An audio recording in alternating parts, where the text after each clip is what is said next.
Prabowo Subianto dan Joko Widodo, dua tokoh politik yang berlawanan dipersatukan dalam satu tujuan.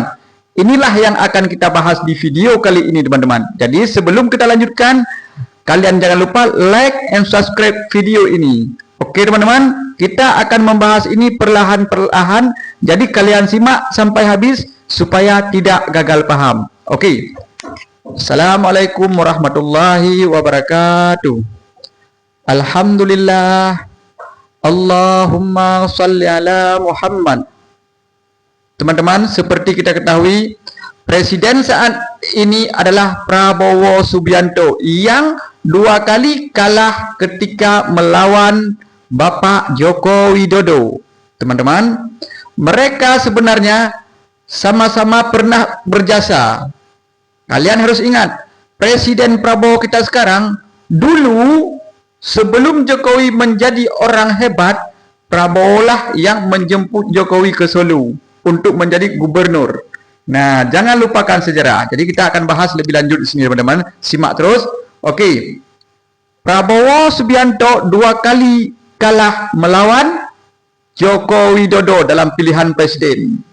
Tapi ingat, ketika Jokowi tidak bisa lagi menjadi presiden karena udah dua periode, maka Jokowi mencari keuntungan dari seorang Prabowo Subianto dengan menitipkan anak beliau Gibran Rakabuming yang belum cukup umur ketika itu.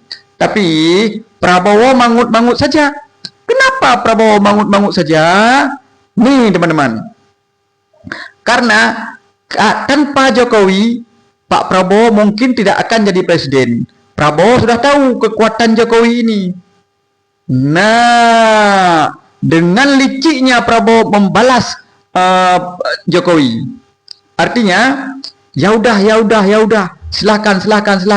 Yang penting Pak Jokowi perbereslah konstitusi. Oke, begitulah kira-kira perbincangan mereka di belakang layar, teman-teman.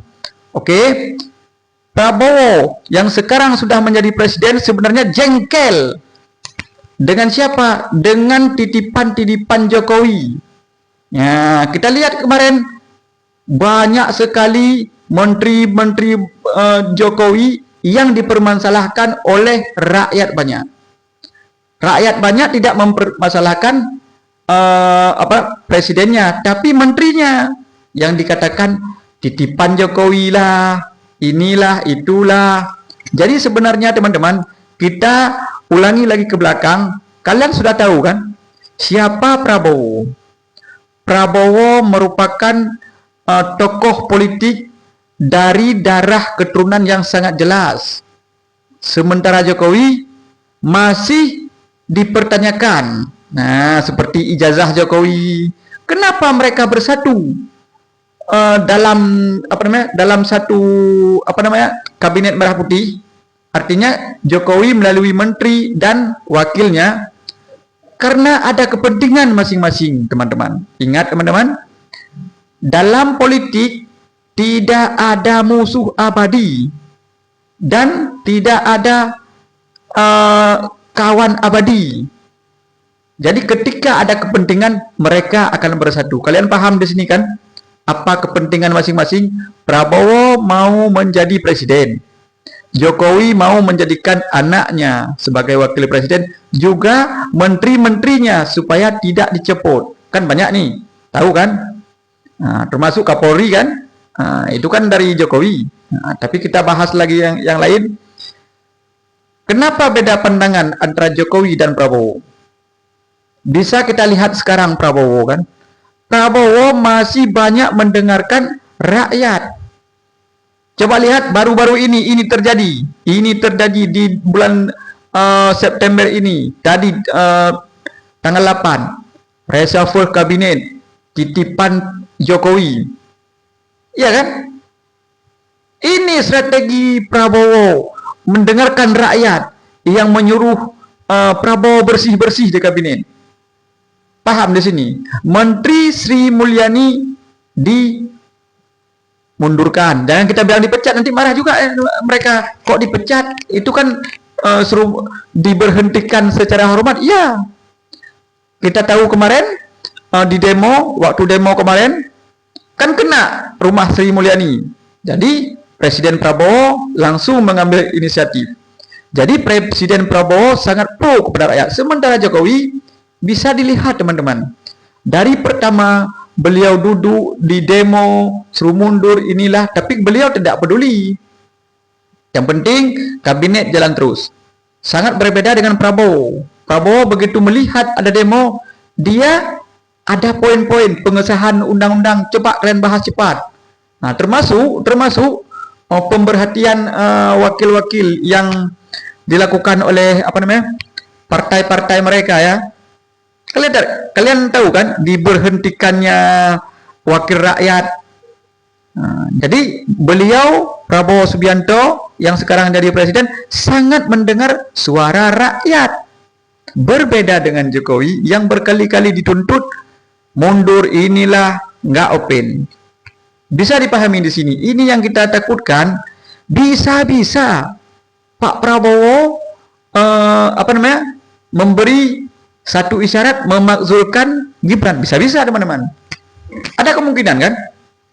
Kalau Pak Prabowo menyuruh memakzulkan Gibran, ada kemungkinan nih teman-teman. Tidak bisa dihindari ini. Ini harus disimak sampai habis video ini. Jadi jangan kalian pikirkan, oh Prabowo dan Jokowi itu sama tujuan. Beda. Rambut sama hitam, pikiran tidak sama. Bisa kita lihat dari kelakuan mereka. Menteri-menteri Jokowi panggil KPK. Ya kan? Seandainya Jokowi tahu dari sebelumnya ini akan terjadi, mungkin Jokowi tak akan mendukung Prabowo. Itu yakin kita kan. Nah, tapi apa boleh buat, nasi sudah jadi bubur. Prabowo seorang jenderal yang mungkin bisa jadi licik. Ya, yang selama ini kita tahu kan kelicikan Jokowi. Tapi sebenarnya seorang jenderal di militer punya kelicikan juga. Dia akan berbaik dengan seseorang ketika dia butuh kepada orang itu. Itulah Prabowo. Jangan salahkan Prabowo ketika Jokowi dimanfaatkan oleh presiden kita sekarang. Ini untuk apa? Untuk rakyat. Prabowo untuk rakyat ya. Kalau Jokowi ya mungkin untuk rakyat juga. Cuma posisi sekarang kan tidak menjadi presiden lagi. Jadi teman-teman, antara Jokowi dan Prabowo, dua tokoh politik yang sangat aktif berperan saat ini, tapi berbeda cara pandang. Dipersatukan di satu kabinet merah putih karena ada tujuan masing-masing. Tapi yang berkuasa ingat, Pak Prabowo. Jadi Pak Prabowo bisa melakukan apapun. Nah, itulah seorang jenderal Prabowo yang 10 tahun dikalahkan oleh Jokowi akan membalas semua ini dalam hitungan hari. Ya kan? Oke teman-teman, saksikan terus, jangan lupa like and subscribe. Ini akan terus kita kembangkan akun ini sampai berkembang. Oke, jangan lupa like and subscribe.